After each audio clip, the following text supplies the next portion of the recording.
दोस्तों स्वागत है आपका ऑल फील्ड ड्राइव की एक और नई वीडियो में। तो भाई ये वीडियो मैं थोड़ा सा ऑन द गो बना रहा हूँ। मतलब मैं ट्रैवल कर रहा था और एक टॉपिक मेरे माइंड में आया जिसके ऊपर मैंने सोचा एक वीडियो बना देनी चाहिए, क्योंकि काफ़ी सारे मेरे भाई हैं जिसको इस चीज़ की नॉलेज नहीं है और वो थोड़ा कंफ्यूज रहते हैं। ये टर्म्स उनके माइंड में बार बार आते होंगे, front wheel drive, rear wheel drive, four wheel drive या फिर ऑल व्हील ड्राइव। तो ये चार अलग अलग तरीके की ड्राइव ट्रेन होती हैं, राइट। और मैं आपको आज बहुत ही सिंपल और आसान शब्दों में समझाने की कोशिश करूंगा विदाउट एनी ज़्यादा टेक्निकल इन्वॉल्वमेंट के। सो बेसिक से स्टार्ट करते हैं दोस्तों। आप लोगों ने सबसे ज़्यादा कॉमन टर्म सुना होगा फ्रंट व्हील ड्राइव, ठीक है। और ये इतना कॉमन इसलिए है क्योंकि 10 में से 8 गाड़ियाँ जो आप रोड पे चलती हुई देखते हो वो फ्रंट व्हील ड्राइव ही होती हैं भाई। अब फ्रंट व्हील ड्राइव होता क्या है? बेसिकली इंजन की पावर जब गाड़ी के फ्रंट व्हील में ट्रांसफर करी जाती है यूजिंग अ ड्राइव शाफ्ट, यानी कि एक एक्सल होती है जो इंजन की पावर को टायरों तक पहुंचाती है, उसे ड्राइव शाफ्ट बोलते हैं। जब ये पावर फ्रंट व्हील्स को दी जाती है उसे कहा जाता है फ्रंट व्हील ड्राइव गाड़ियाँ। आप जितनी भी हैचबैक देखोगे, आजकल तो कॉम्पैक्ट एसयूवी भी ले लो भाई, Creta, Sonet, Seltos, Venue, Nexon, Harrier, जो भी आप डेली बेसिस पर ये एसयूवी या कॉम्पैक्ट एसयूवी देखते हो इवन, वो सारी फ्रंट व्हील ड्राइव होती हैं। फ्रंट व्हील ड्राइव बनाने का पर्पस क्या होता है कंपनी का? फ्रंट व्हील ड्राइव क्यों दी जाती है उसके बारे में भी थोड़ी सी डिटेल दे देता हूँ। देखो, जब गाड़ी को फ्रंट व्हील ड्राइव बनाया जाता है तो उसमें कम कंपोनेंट्स का इस्तेमाल होता है, क्योंकि आगे ही इंजन है और आगे ही ड्राइव ट्रेन लगा दी गई है, जिससे कम मैकेनिकल कंपोनेंट्स का यूज हुआ, जिसकी वजह से एक तो प्रोडक्शन कॉस्ट इफेक्टिव रहेगा, प्लस क्योंकि कम कंपोनेंट इन्वॉल्व हो रहे हैं तो पावर लॉस कम होता है। पावर लॉस का मतलब इंजन से जितनी पावर आ रही है वो सारी की सारी टायर में जा रही है। पावर लॉस कम होने की वजह से गाड़ी की एफिशिएंसी या माइलेज भी बेटर हो जाती है। तो ये कुछ सिंपल टर्म्स थे कि इसीलिए आप देखते हो जितनी भी हैचबैक हैं वो सारी फ्रंट व्हील ड्राइव आती हैं, कॉम्पैक्ट एसयूवी हैं सारी फ्रंट व्हील ड्राइव होते हैं। इवन आजकल तो एसयूवी भी फ्रंट व्हील ड्राइव आ रही है। इनोवा हाई क्रॉस जैसी इतनी बड़ी गाड़ी देख लो आप, टाटा सफारी जैसी गाड़ी देख लो आप, ये सब फ्रंट व्हील ड्राइव है दोस्तों। तो ये चीज़ें कॉस्ट इफेक्टिव हैं और कहीं ना कहीं कंपनी को भी पता है कि लोगों को इन्हें एक्सट्रीम यूज़ तो करना नहीं है, इन्हें डेली बेसिस पर रन करना है, रोज़ के ट्रैफिक में रन करना है, तो क्यों इतने कंपोनेंट लगा के गाड़ी की कॉस्ट को बढ़ाया जाए। तो ये तो था दोस्तों फ्रंट व्हील ड्राइव गाड़ी का ओवरऑल डायनामिक्स। अगर मैं कोई पॉइंट मिस कर गया हूँ तो आप कमेंट कर देना। नेक्स्ट, अब आते हैं भाई रियर व्हील ड्राइव गाड़ियों पे। अब ये आजकल थोड़ी सी कम हो गई है कॉमन, पहले तो बहुत चलती थी। एग्जांपल के लिए आपको बताऊं तो मैं Scorpio N, Mahindra Bolero, Fortuner, Endeavour, ठीक है। इनफैक्ट बोलेरो नियो एक गाड़ी है, मैं हाईलाइट करना चाहूँगा। उस प्राइस ब्रैकेट में ये एक सबसे छोटी, सबसे सस्ती रियर व्हील ड्राइव गाड़ी, मतलब एक एसयूवी बोल सकते हो आप। कॉम्पैक्ट एसयूवी की जो बेसिकली रेस लगी हुई है उसमें वो इकलौती गाड़ी है जो रियर व्हील ड्राइव आती है। खैर, अब मेन टॉपिक पे आते हैं। तो रियर व्हील ड्राइव कार क्या होती है?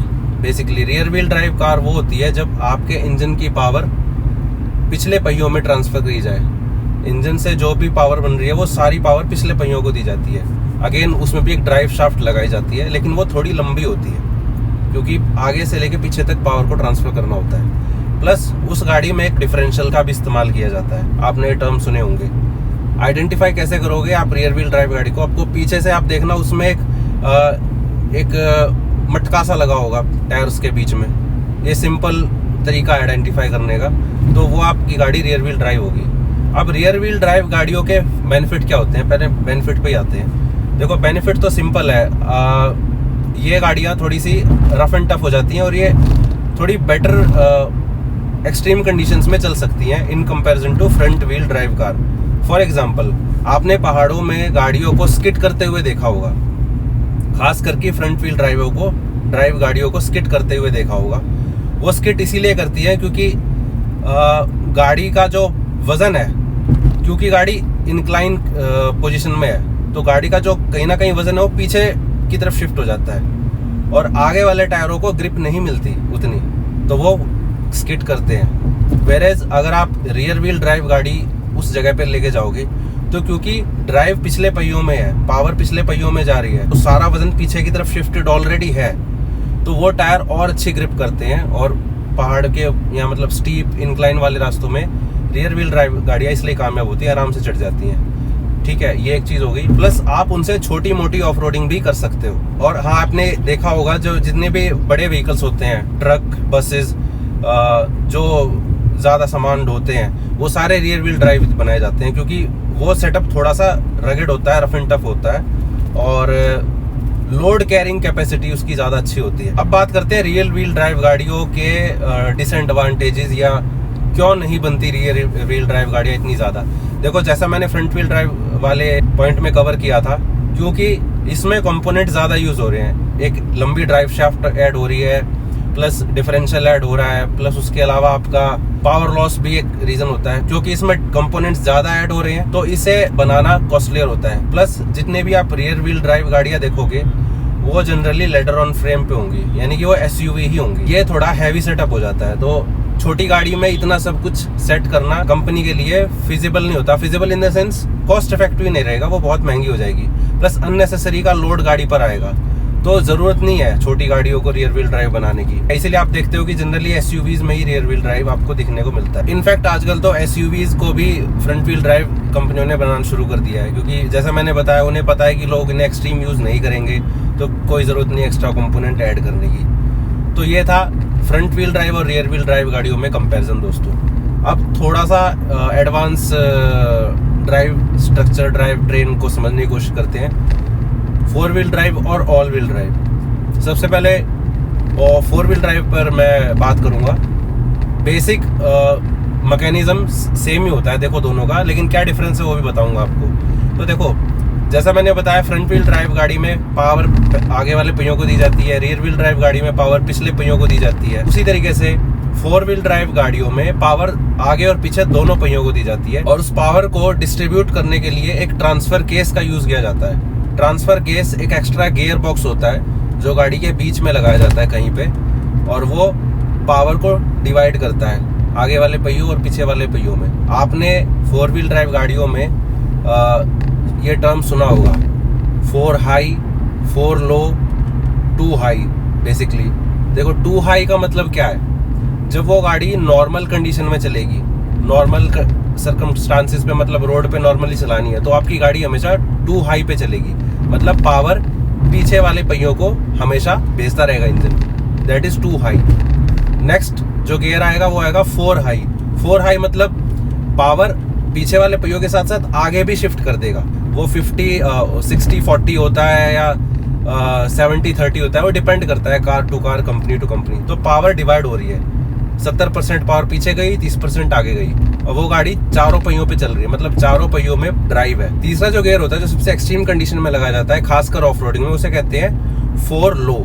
लो मतलब अगेन पावर वैसे ही डिवाइड हो रही है आगे पीछे, लेकिन अब एक्स्ट्रा एक लो रेशियो का गियर उसमें डाला जाता है, जो इंजन की स्पीड को तो कम कर देगा लेकिन पावर को बढ़ा देगा। ये आपको ऑफ रोडिंग में काम आता है। तो ये 99% केसेस पर हम यूज नहीं करते, ये सिर्फ ऑफ रोडिंग में यूज होता है। ये बेसिकली 4 व्हील ड्राइव गाड़ी का सिंपल शब्दों में स्ट्रक्चर होता है। ठीक है, अब अगेन यूजेज पे आ जाते हैं भाई। हम अपना दिल्ली एनसीआर हो गया या अपनी मेट्रो सिटीज में हम क्या ही करेंगे 4 व्हील ड्राइव गाड़ी को यूज करके। ठीक है, हम उन्हें खरीद तो लेंगे लेकिन उसे हमेशा 2 हाई पे चलाएंगे, जो मैंने आपको समझाया, यानी पावर सिर्फ 2 ही पहियों में जाएगी। तो इतनी कॉम्प्लेक्स मैकेनिज्म को खरीदने का सेंस नहीं बनता अगर आपका यूज नहीं है, क्योंकि गाड़ी हैवी है, इन सब चीज़ों की वजह से वेट बढ़ रहा है, तो आपकी गाड़ी की माइलेज भी कम होनी है, प्लस वो खरीदने में भी महंगी आएगी। तो अगर आपका यूज नहीं है ना, तो मतलब मैं सजेस्ट नहीं करता। लोग बाग खरीद लेते हैं थार 4x4, ठीक है, वो एक लाइफस्टाइल स्टेटस बन गया है आजकल, बट ठीक है, उनका प्रैक्टिकली यूज नहीं है। अब ऑल व्हील ड्राइव पे आ जाते हैं। ये थोड़ा नया टर्म है, मतलब आजकल की गाड़ियों में आपने सुनने को आया होगा। मैं अगर आपको एग्जांपल दूं तो हाई राइडर, ग्रैंड विटारा, ठीक है, XUV 700, ये कुछ गाड़ियां हैं जिन्होंने इस टर्म को इंट्रोड्यूस करा हमारे सामने। अभी ऑल व्हील ड्राइव होता क्या है? बेसिक मैकेनिज्म सेम ही है 4 व्हील ड्राइव की तरह, चारों पहियों में पावर ट्रांसफर करना, लेकिन ये थोड़ा सा कम रगेड होता है, कम रफ एंड टफ होता है। इसलिए आप देखना XUV 700 एक प्योर ऑफ रोडिंग SUV नहीं है। सेम ग्रैंड विटारा एक प्रॉपर SUV नहीं लगती, क्योंकि वो डेली बेसिस पर चलने के लिए बनाई गई है। ये ऑल व्हील ड्राइव आपको मेजरली स्नो वगैरह में हेल्प कर देगा, लेकिन एक्सट्रीम ऑफ रोडिंग नहीं करवा सकता क्योंकि कंपोनेंट उस लेवल के नहीं डाले जाते। ठीक है, इनका यूज आता है अच्छी हैंडलिंग, अच्छी ग्रिप के लिए। और ऑल व्हील ड्राइव गाड़ियों में आपको लो गियर नहीं मिलेगा जनरली, उसमें 2 हाई और 4 हाई मिलेगा। और एक और फर्क, ये जो गाड़ियां है ना, ये मोस्टली फ्रंट व्हील पे चलती है, यानी जब आप इन्हें 2 हाई पे चलाओगे तो आगे वाले पहियों पे चलेगी, पिछले वाले पहियों में जान नहीं जाएगी। जब आप 4 हाई लगाओगे तो पावर पीछे वाले पहियों में भी ट्रांसफर होगी। और वही रेशियो में 60-40 या 70-30 वही कॉन्सेप्ट होता है। इन सिंपल मैं आपको अगर बताऊं तो ऑल व्हील ड्राइव कम रगेड होती है एक 4 व्हील ड्राइव गाड़ी के कंपैरिजन में, तो एक्सट्रीम ऑफ रोडिंग नहीं कर सकते हाँ, लेकिन 2 व्हील ड्राइव गाड़ी से वो बेटर चल जाएगी। तो ठीक है दोस्तों, आई थिंक आपको आप इन चारों टर्म्स में, इन चारों ड्राइव ट्रेन्स में फर्क पता लग गया होगा मोटा मोटा। मैंने कोशिश करी है जितना डिटेल में समझा पाया। कुछ मैंने पॉइंट मिस कर दिए होंगे तो प्लीज कमेंट कर देना आप अगर उस चीज पर और बेटर नॉलेज रखते हो तो। सो यही था इस वीडियो में दोस्तों। अगर आपको वीडियो अच्छी लगी तो वीडियो को लाइक कर देना। अगर किसी के साथ शेयर करना चाहो जिसके लिए यूजफुल इन्फॉर्मेशन है तो शेयर भी कर देना। और ऑल व्हील ड्राइव को सब्सक्राइब कर लेना। मिलता हूँ आपसे नेक्स्ट वीडियो में। Thanks for watching.